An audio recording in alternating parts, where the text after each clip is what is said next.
గారికి అలాగే ఇక్కడున్నటువంటి మా మణికుమార్ గారికి, ఈ వేదిక మీద ఉన్నటువంటి దానయ్య గారికి, అలాగే మా పాజిట్ పెంటారావు గారికి, అలాగే వేదిక మీద ఉన్నటువంటి జనసేన నాయకులు పెద్దలు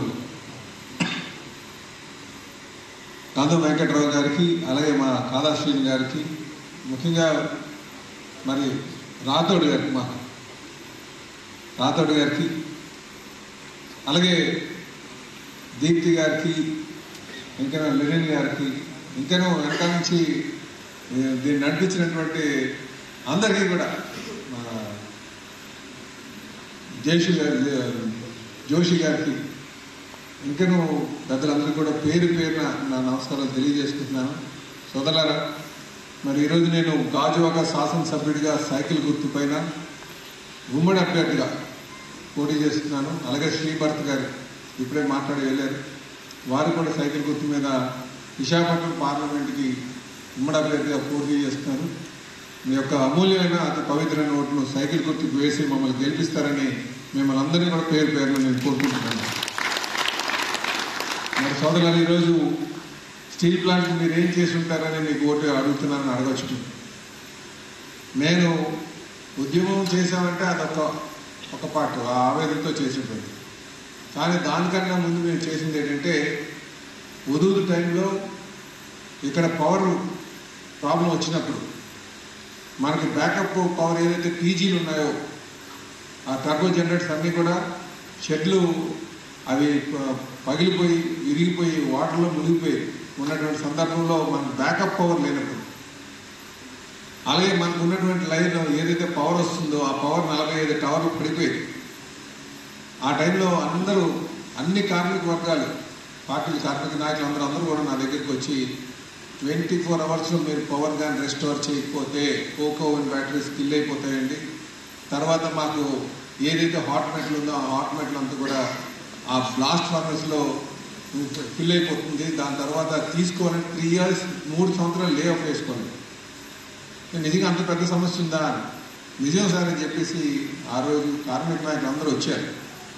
అప్పుడు అందరినీ కూడా అప్పుడున్నటువంటి ముఖ్యమంత్రి ముందుగా మా తెలుగుదేశం పార్టీ జాతీయ అధ్యక్షుడు నారా చంద్రబాబు నాయుడు గారి దగ్గర తీసుకెళ్ళి ఎట్టి పరిస్థితుల్లో కూడా మాకు పవర్ కావాలని చెప్పేసి 24 అవర్స్లో ఆల్టర్నేట్, మా అదృష్టం కొద్దీ మనకు ఆల్టర్నేట్ లైన్లో ఒక 2 టవర్స్ మాత్రం పడిపోయి ఉన్నాయి. ఆ టవర్స్ ఆగమేఘాల మీద 24 అవర్స్లో ఆ రెస్టోర్ చేసి పవర్ ఇచ్చిన దాంట్లో నా పాత్ర చాలా కీలకం ఉందని చెప్పి ఈ సందర్భంగా మీకు తెలియదు. ఇదే కాకుండా మనకి 2017-18 మధ్యన అనుకుంటా మనకు చాలా సివియర్ వాటర్ షార్టేజ్ వచ్చింది. ఆ రోజు మేము ఏలేరు దగ్గర కూడా వెళ్ళాం. ఏలేరు దగ్గర నుంచి మన వాళ్ళు అందరూ ఏం చేశారంటే, ఆ అడుగుండిపోయినటువంటి నీరుని మనం జనరేటర్స్ పెట్టి ఏలేరు కాలంలోకి వేస్తున్నారు. అక్కడ జనరేటర్లు పెట్టిందంతా కూడా మళ్ళీ మోటార్స్ పెట్టి, ఎంత ఉద్దేశం మోటార్స్ అంటే ఆల్మోస్ట్ పెద్ద మోటార్స్ తెచ్చి ఆ మోటార్ నుంచి వచ్చిన కాస్త నీరైనా సరే మన ఏలేరు కాలంలో పంపించేసేటువంటి పరిస్థితి ఉంది. నాకు తెలిసి ఆ రోజు డెడ్ స్టోరేజ్ 15 డేస్కి వచ్చేసింది మన దగ్గర. ఆ రోజు కూడా నాకు కార్మిక నాయకులు అందరూ వచ్చి, ముఖ్యంగా మన సిఎండి గారు వచ్చి చాలా ఆందోళన పడ్డారు.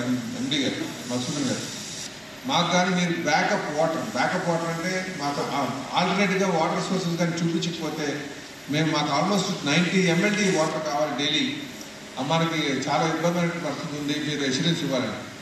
అప్పుడు ఎండి గారిని తీసుకొని, సిఎండి గారిని తీసుకొని ముఖ్యమంత్రి దగ్గరికి వెళ్ళి ఆ రోజు ఇరిగేషన్ మంత్రి గారిని, దేవినేని ఉమా గారిని కూడా తీసుకొచ్చి ఆల్టర్నేటివ్ వాటర్ సోర్సెస్ అటు రైవాడ్ నుంచి కానీ కాట్పాడ్ నుంచి కానీ ఖచ్చితంగా ఇస్తామని చెప్పి ఎష్యూరెన్స్ కూడా ఇప్పించినటువంటి సందర్భం కూడా ఉందని చెప్పి మీకు తెలియజేస్తుంది.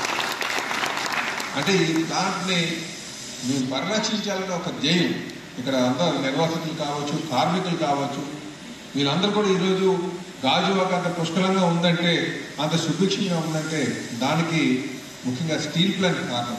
ఎందుకంటే ఇక్కడ కార్మికులు వాళ్ళకి వచ్చినటువంటి ఏదైతే జీతాలున్నా ఆ జీతాలు తీసుకొచ్చి కొంత గాజువాక మార్కెట్లో విడిచిపెడుతున్నారు కనుక అక్కడ వ్యాపారాలు జరుగుతుంది. ఒకవేళ లేకపోతే ఏం జరుగుతుంది అక్కడ? కనుక మేము ఎప్పుడు కూడా ఈ ప్లాంట్ని కాపాడుకోవాలి, అందులో అందరూ బాగుండాలని నాకు ఆలోచనతో మేము ఉంటామని చెప్పేసి ఈ సందర్భంగా తెలియజేస్తున్నాం.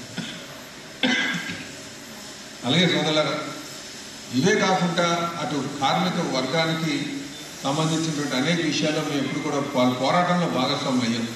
ఇదే కాకుండా నిర్వాసితులకు సంబంధించి వాళ్ళకి కావాల్సినటువంటి ఆర్కాడ్ ట్రాన్స్ఫర్ చేశారు. ఇంకోటి ప్లాంట్ దగ్గర కూడా నేను 2014 వచ్చేటానికి వాళ్ళ దగ్గర ఏ రోజు కూడా నిర్వాసితుల డేటా లేదు. ఇది ఎంతమంది తెలుసో నాకు తెలియదు, కానీ నిర్వాసితుల యొక్క డేటా ప్లాంట్ దగ్గర లేదు. ఎందుకు లేదంటే అంతవరకు కూడా బుక్ రికార్డ్ ఉంది. ఎవరి దగ్గర ఉంది? స్పెషల్ డిప్యూటీ కలెక్టర్ దగ్గర మాత్రమే, విశాఖపట్నంలో ఉన్నటువంటి స్పెషల్ డిప్యూటీ కలెక్టర్ దగ్గర మాత్రమే బుక్ రికార్డు మాత్రం ఆర్కాడ్స్ ఉంది. ఆర్కాడ్ హోల్డర్స్ అందరూ కూడా ఎవరైనా సరే రిక్రూట్మెంట్ చేసేటప్పుడు ఇది దొంగ కార్డు అని చెప్తే ఇది దొంగ కార్డు అని చెప్పేసి ఆ కంప్లైంట్ మీద అన్నీ ఆపేసేవారు. తర్వాత ఈ సమస్యను పరిష్కారం చేయాలని చెప్పేసి సిఎండి గారితో మాట్లాడి ఆ ఎస్డిసి ఆఫీస్ మళ్ళీ మన మన డబ్బులతో నడుస్తుంది, ప్లాంట్ డబ్బులతో నడుస్తుంది. కనుక మళ్ళీ ఆయన చెప్పేసారి ఇలాంటి డేటా ఎప్పటికప్పుడు మన దగ్గర డేటా లేకపోతే ఎప్పటికప్పుడు సమస్యలు వస్తాయి. మీరు ఇది ఆన్లైన్ డేటా చేయించాలంటే మీరు ఆర్థిక సహాయం చేయాలి.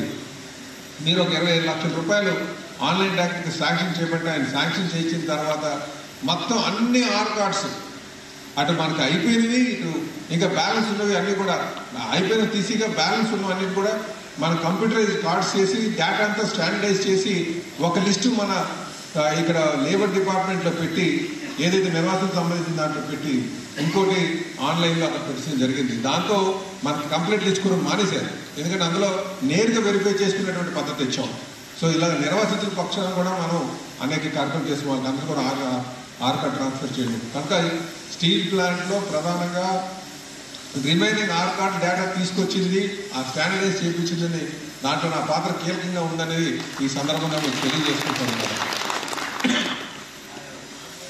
ఇదే కాకుండా మేము రేపు ఈరోజు మేము ఎలక్షన్కి వెళ్తున్నాం. ఎలక్షన్కి వెళ్తున్నా అందరూ అడుగుతాను మీరు ప్రధానమైనది ఏమిటి? మేము సోదరులాగా ఒకటే చెప్తాం, మా ప్రధానమైనది స్టీల్ ప్లాంట్ పరిరక్షించడమే. అలాగే ఇక్కడ మీరు అందరూ కూడా ఆలోచించుకోవాల్సిన విషయం ఏంటంటే, నేను పిరిగివాడిని అయితే నేనేం చేస్తానంటే నాకు బలహీన చేయి చూపిస్తానని ఒక సామెత ఉంది. పిరిగివాడిని బలవంతం వైపు చూపిస్తే నన్ను చదవగొడతానని భయం ఉన్నప్పుడు ఏం చేస్తాను? మన దగ్గర లేనోడు ఎవరో చూపిస్తుంటాను, ఇలాగ అగ్గు అని. నేను అదే అన్నాను, విజయసాయి రెడ్డి గారి మీద అందరూ తిరగబడ్డారు. 2021 ఫిబ్రవరి 18 అనుకుంటాను. ఆ తర్వాత ఎప్పుడైనా ఎవరైనా ఈ స్టేట్ గవర్నమెంట్ని విమర్శించే ధైర్యం ఉంది ఎవరికైనా? ఎవరైనా మాట్లాడారు? మరి 99లో చంద్రబాబు నాయుడు గారి మీద తిరగబడ్డారు. ఆయన ప్రజాస్వామ్యవాది, ఈయన వచ్చి నియంత్రవాది. అంతేనా? అంతకుమించికేముందా? అందుకే నీకేముందా? కనుక సోదరులారా, ఎప్పుడు కూడా ఈ ప్లాంట్ పరిరక్షించడం మనం ధ్యేయంగా ఉన్నటువంటి వాడు. ఎవరైనా సరే కార్మికులు పోరాటం చేస్తున్నారంటే వాళ్ళ పోరాటాలను మనం గౌరవివ్వాలి, సౌహృదయంగా తీసుకోవాలి. అంతేగాని నా మీద తిరగబడితే నేను కొడతానంటే అవుతుందా? ఇది జరిగిన గత 3 సంవత్సరాలుగా జరిగినటువంటి పని. ఎందుకంటే ఇక్కడ ఒకవైపు ప్లాంట్ పరిరక్షిస్తానని చెప్తారు, రెండో వైపు పక్కన ఉన్నటువంటి స్టీల్ గంగవరం కోర్టులో ఉన్నటువంటి ప్రభుత్వం వాటిని నమ్ముతారు. కనుక ఈరోజు ఈ ప్రభుత్వం ఏదైతే ఉందో దాన్ని నమ్మాల్సినటువంటి పరిస్థితి ఏమీ లేదు. మేము చెప్తున్నాం, ఎప్పుడు కూడా కేంద్ర ప్రభుత్వం పాలసీ పెట్టింది. నేను అనేక సందర్భాల్లో కూడా చెప్పాను, కేంద్ర ప్రభుత్వం పాలసీ, కానీ దాన్ని ఏ ప్రైవేట్ ఇన్వెస్టర్ అయినా రావాలి అంటే వాళ్ళు రాష్ట్ర ప్రభుత్వం ఒక కన్సల్ట్ తీసుకోవాలి. కన్సల్ట్ తీయకుండా అవుతుందా? మరి ఎందుకు అదాని గారు నేరుగా ముఖ్యమంత్రి గారి ఇంటికి వెళ్తున్నారు? కేంద్ర ప్రభుత్వం అమ్మేయాలంటే అమ్మేయచ్చు కదా. కనుక ఇది మీరు గమనించండి. మన దగ్గర ఉన్నటువంటి నాయకత్వాన్ని ప్రశ్నించాల్సిన అవసరం ఉంది. అందుకే అనేక సందర్భాల్లో ముఖ్యమంత్రి గారు కావచ్చు, విజయసాయి రెడ్డి గారు కావచ్చు, అలాగే అనేక సందర్భాలు విమర్శించాం. వీళ్ళు నిజంగా ఏ రోజు కూడా వీళ్ళు కార్మిక వర్గానికి ఎష్యూరెన్స్ ఇవ్వలేదు. మేమున్నాం, మీరు తీయండి, మేము చూసుకుంటామని ఎష్యూరెన్స్ ఇస్తే ఈ కంటిన్యూ రోజు నడాల్సిన పని లేదు కదా. మరి 5 సంవత్సరాలు ఇప్పుడు మంత్రి గారు ఏమంటారు, నాకు ఇంకో అవకాశం ఇవ్వండి మళ్ళీ కాపాడతానంటారు. 5 సంవత్సరాలు చేయనటువంటి వారు ఇంకోసారి అవకాశం ఇస్తే కాపాడతారా? మీరు ఒకటే తెలియజేస్తున్నారు, ఈరోజు ఈ ప్లాంట్ అమ్మకంటూ ఉండడానికి కారణం ఏంటంటే నాకు తెలిసి హిడెన్బర్గ్ రిపోర్ట్ వచ్చిన వల్ల అక్కడ ఎవరైతే ముందుకు వద్దాం అనుకుంటున్నారో వాళ్ళు కాస్త బ్రాకెట్, ఎవరైతే ముందుకు వచ్చినటువంటి వాళ్ళు ఉన్నారో వారికే సపోర్ట్ చేయడానికి అందరి దగ్గర కూడా ప్రయత్నం చేశారు. ముఖ్యంగా జగన్మోహన్ రెడ్డి గారు. కనుక మేము ఒకటే తెలియజేస్తున్నాం, రేపు నేను కావచ్చు, తెలుగుదేశం అధికారం ఉన్నప్పుడు ఎట్టి పరిస్థితుల్లో కూడా ఖచ్చితంగా దాన్ని ప్లాంట్ పరిరక్షిస్తామని చెప్పేసి ఈ సందర్భంగా తెలియజేస్తున్నాం. అదే కాదు, ప్లాంట్ పరిరక్షించిన ఒక భాగం అయితే ఒక పద్ధతి ఒకటైతే దానికి ఇలాగ ఆర్థిక సహాయం చేయాలి. ఆర్థిక గతంలో కూడా బిఎఫ్ఆర్ వెళ్ళప్పుడు దానికి కావాల్సినటువంటి ఆర్థిక సహాయం చేయడం జరిగింది. రేపు మా ధ్యేయం కూడా ప్లాంట్ని పరిరక్షించడంతో పాటు ఆర్థికంగా దానికి అందరికీ కావాల్సినటువంటి సాయి సహకారం అందించాలి. మళ్ళీ లాభాల పట్ల తేడానికి మా కృషి చేస్తామని చెప్పేసి మేము ఖచ్చితంగా చేయగల సఫలీకృతం అవుతుందని కూడా ఈ సందర్భంగా తెలియజేస్తున్నాం.